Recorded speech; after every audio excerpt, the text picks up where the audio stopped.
رمضان المبارک جب نعمت اور عبادت کا موقع ملا ہے، اس نعمت کی قدر کر کے نیکیوں میں اضافے کی فکر کی جائے، اور اسی طرح رمضان کی تیاری میں ہم لوگوں سے بالعموم رمضان کی تیاری جیسے ہونی چاہیے ویسے نہیں ہوتی۔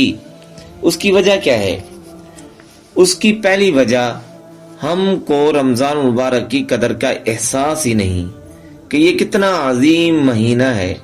عام نارمل 11 مہینوں کی طرح گزار دیتے ہیں، جبکہ قرآن میں، حدیث میں اللہ کے نبی صلی اللہ علیہ وآلہ وسلم اور صحابہ کے عمل سے 11 مہینوں کا معمول الگ، رمضان المبارک کا معمول الگ، 11 مہینوں کی فضیلت الگ، رمضان المبارک کی فضیلت الگ۔ مستقل اللہ نے ثواب بڑھایا، نیکیاں بڑھائیں، فرشتوں کو نازل کیا، اللہ کی رحمت متوجہ ہوئی، جنت کے دروازے کھول دیے، جہنم کے بند کر دیے، شیطانوں کو قید کر دیا۔ یہ سب بدل کر اللہ تبارک و تعالی یہ بتانا چاہتے ہیں کہ عام 11 مہینوں کا نظام الگ ہے، رمضان کا نظام الگ ہے۔ 11 مہینوں میں کائنات کو چلانے کا نظام الگ ہے، رمضان میں کائنات چلانے کا نظام الگ ہے۔ 11 مہینوں میں شیطانوں کو بند نہیں کیا جاتا، اس مہینے میں بند کر دیے جاتے ہیں۔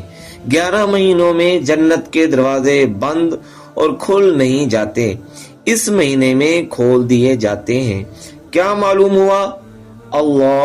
اللہ کے فرشتے، جنت، جہنم، جنت کی حوریں اور شیاطین، ان سب کا نظام بدل دیا۔